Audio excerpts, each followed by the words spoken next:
Hello everyone, it's Aaron Williams here, and today I'm going to be doing a narrator ranking from my least favorite to my most favorite, or just my favorite, whatever. This video was suggested by my good friend Little Owl. Please go subscribe to his channel. Great voice acting, great covers, great reaction videos, alright? Anyway, also before I start, I was going to include Mark Moorhan, John Hassler, and Joseph May, but I'm gonna be honest with you. I don't really care much about the narrators after Michael Brandon and Michelangelo left. I don't know. I like Mark Moorhan, but like I said, I never really cared much ever since Michael Brandon and Michelangelo left. But I'll just tell you what I think about them. So yeah, I like Mark Moorhan. He's a pretty great narrator. Really enjoyed him, but didn't really care much.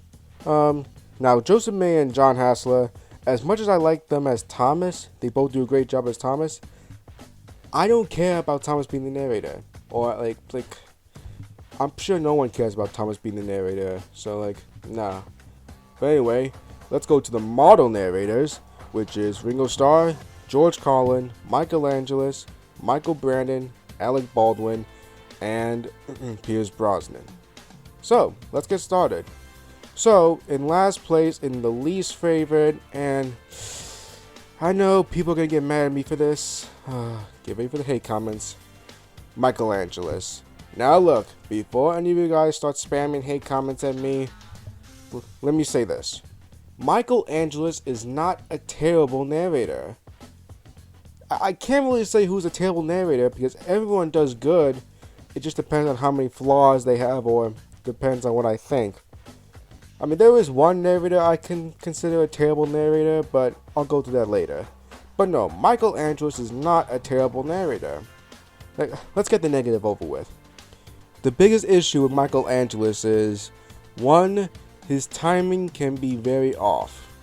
Sometimes when he goes to a scene, he can narrate way too fast or way too slow, which can cause a scene to get messy and a little bit confusing to understand what's going on. Which means he has to speed up or slow down when he gets to the next scene, which can get very messy. And here are a few examples.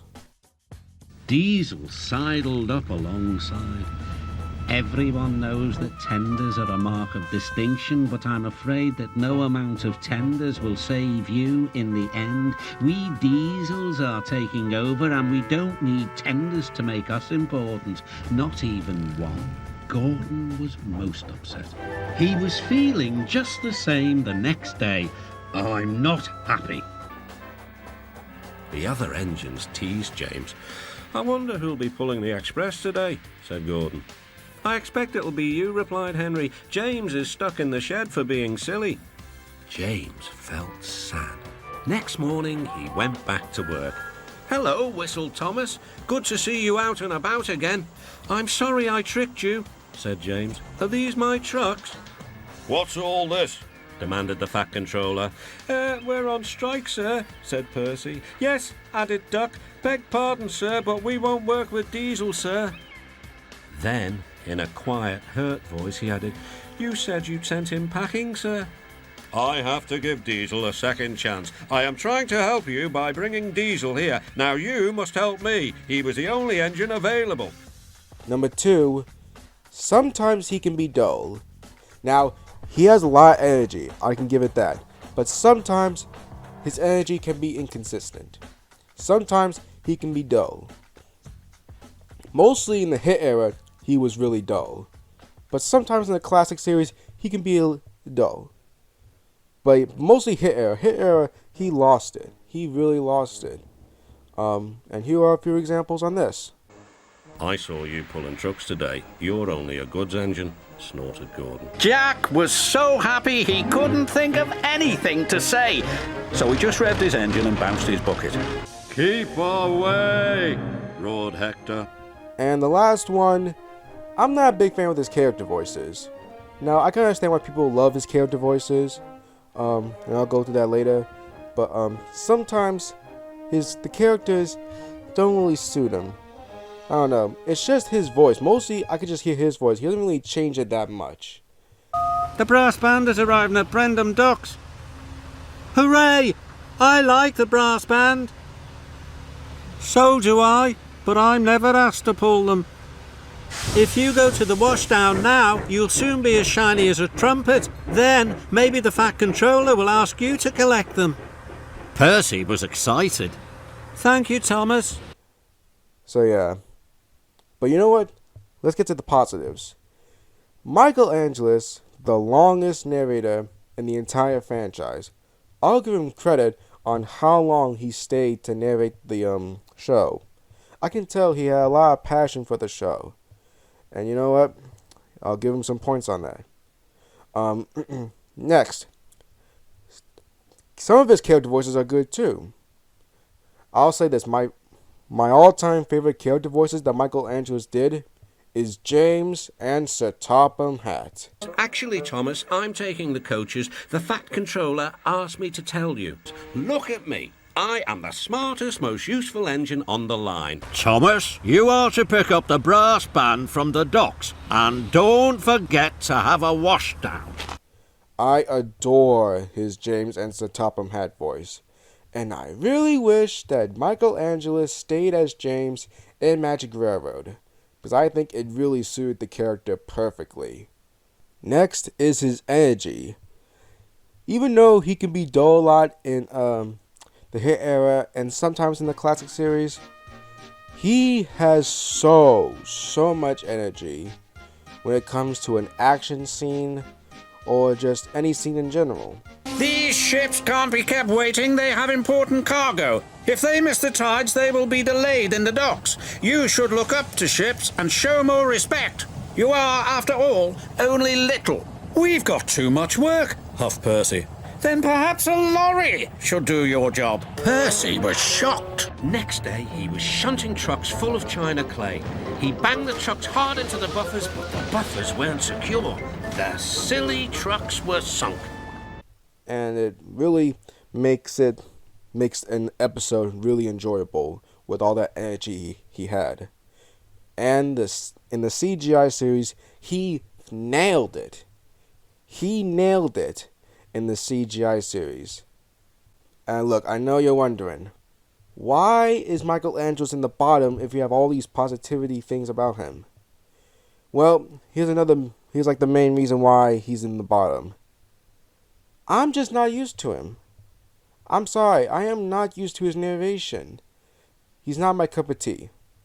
Like, I try my best to get used to his narration.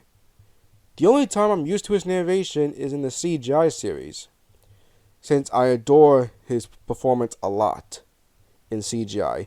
I do in the classic series, not in the hit era, but classic series and CGI I adore, but I don't know, like, I just try my best. I watch a lot of UK dub model series episodes with his narration, and I'm still not used to it. And trust me, I really tried my best, but I still can't. But overall, despite his flaws, he is not a terrible narrator. And he had so much passion, lots of energy, and you know what? Rest in peace. Rest in peace to Michelangelo. Next is Pierce Brosnan. You know, Pierce Brosnan is what I can consider maybe a terrible narrator. Now, the reason he's not in the bottom like Michelangelo is because I'm used to his narration. But yes, I agree. For those of you who don't like Pierce Brosnan, he is dull. He does treat like a bedtime story, as like he explained in the behind the scenes that he used to tell these stories in the nighttime with his kids. But yeah. But you know what? Despite his dullness, I never really fell asleep, nor was I bored with this narration. I still think it was fine, despite it being dull. But I'll say this though, at least he got some energy when there's like action scenes. Thomas didn't like it at all, but he wanted to get to the other side. Then Thomas heard a mighty crack.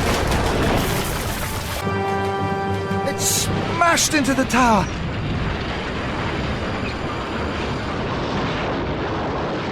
As the tower crashed to the ground, bricks and dust exploded everywhere.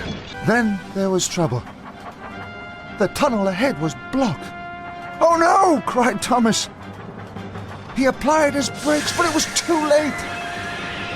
Thomas crashed straight through the blocked tunnel. He crashed through a thick wall of bushes. He flew across a ravine and hit the ground with a bump. Thomas slid down a hill. Trees and rocks were everywhere. "Help!" Thomas cried. Like, at least he was able to keep some of his energy for these type of scenes, so I'll give him credit. But yeah, Pierce Brosnan, I can consider him maybe a terrible narrator, but I'm more used to it, and you know what? I still think he's fine. His character voices are good too. I mean, not all of it, but some of his character voices are good. But yeah, he's okay. Next, is Alec Baldwin. Alec Baldwin is in the middle now.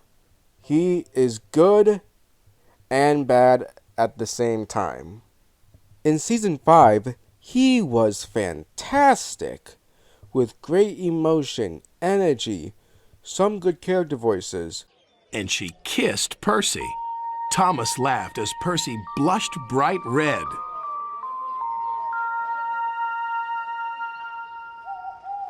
"I love weddings," sighed Percy that night. "Did you enjoy your kiss?" But Percy was embarrassed and pretended to be asleep.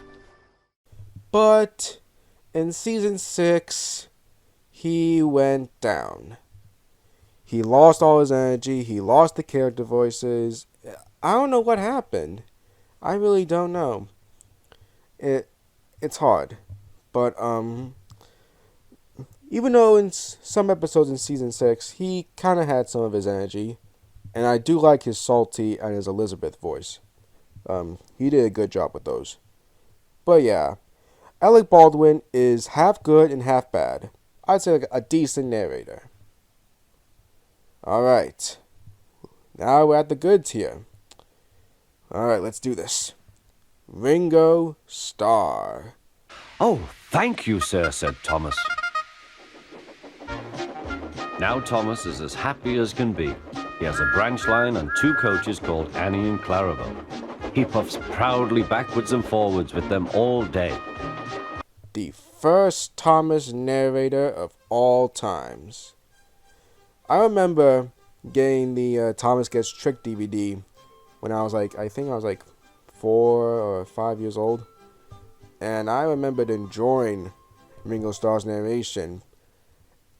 It's like, I was so confused on who the narrator was because I've always been used to George Carlin or Alec Baldwin. But when I first heard Ringo, I really enjoyed it.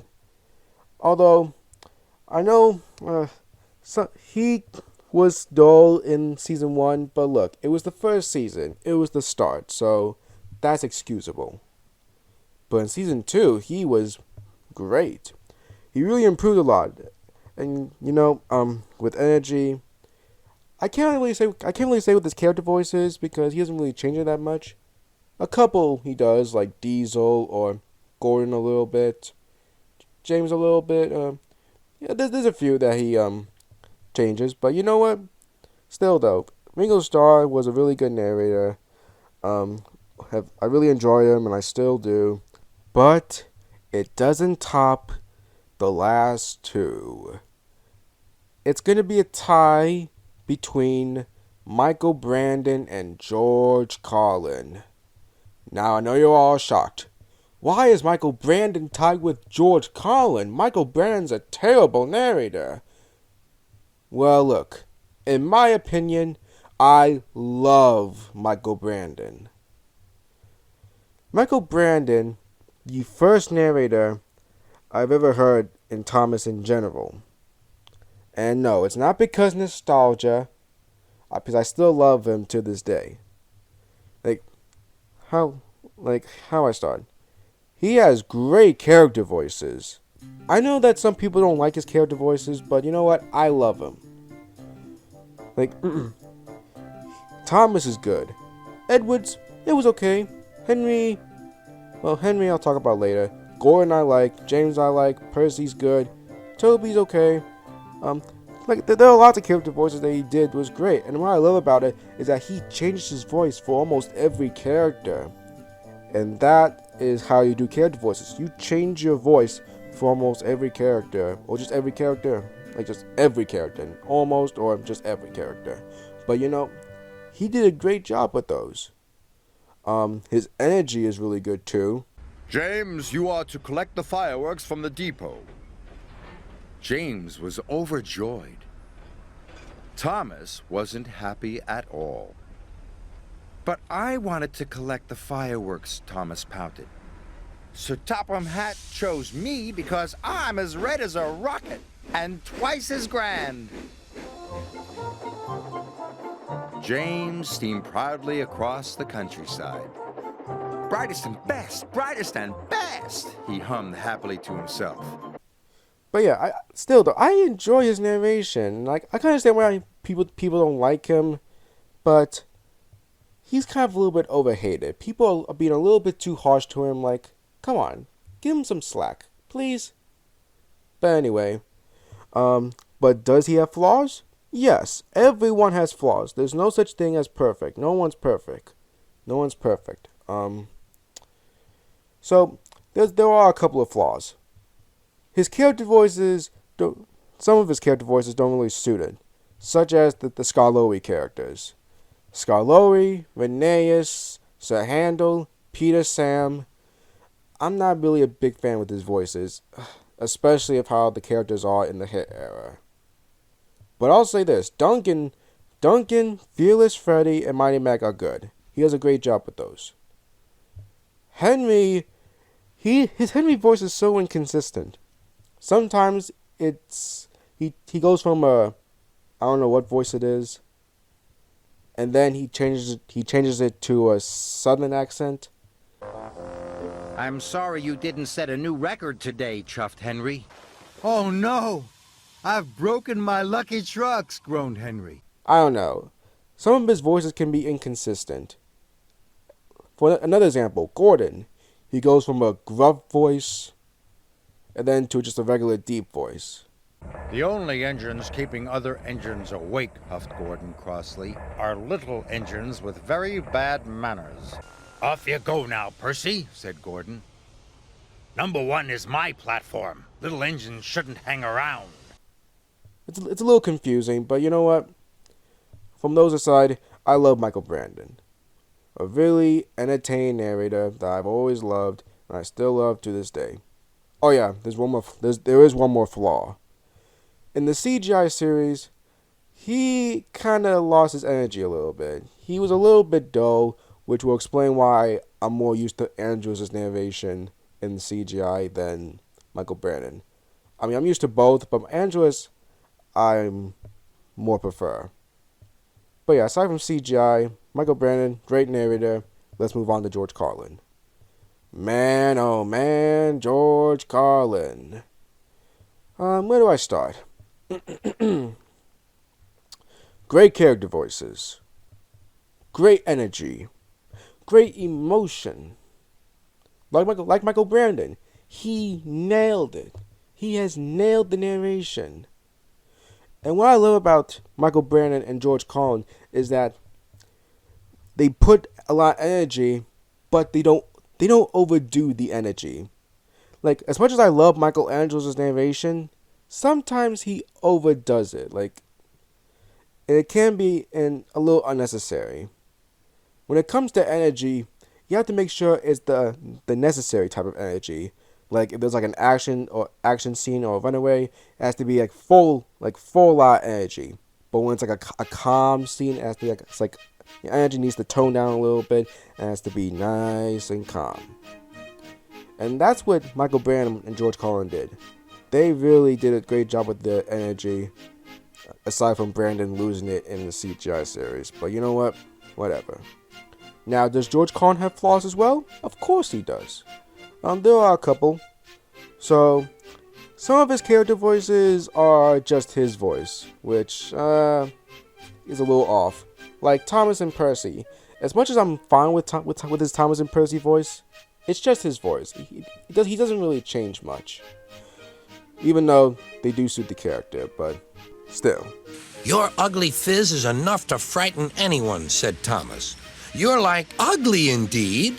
I'm green caterpillar with red stripes, continued Thomas firmly. You crawl like one, too. I don't. Who's been late every afternoon this week? It's the hay. But overall, Michael Brandon and George Carlin are what made me love Thomas and got me into enjoying the show as I was watching it as a kid and as a teenager. So yeah, those are my narrator rankings. Tell me, I want to know your list on your narrators. What's your favorite and what's your least favorite? Tell me in the comments below, and I hope you all enjoyed this video. Please like, subscribe, and I hope you all have a good day. And as always, be really useful.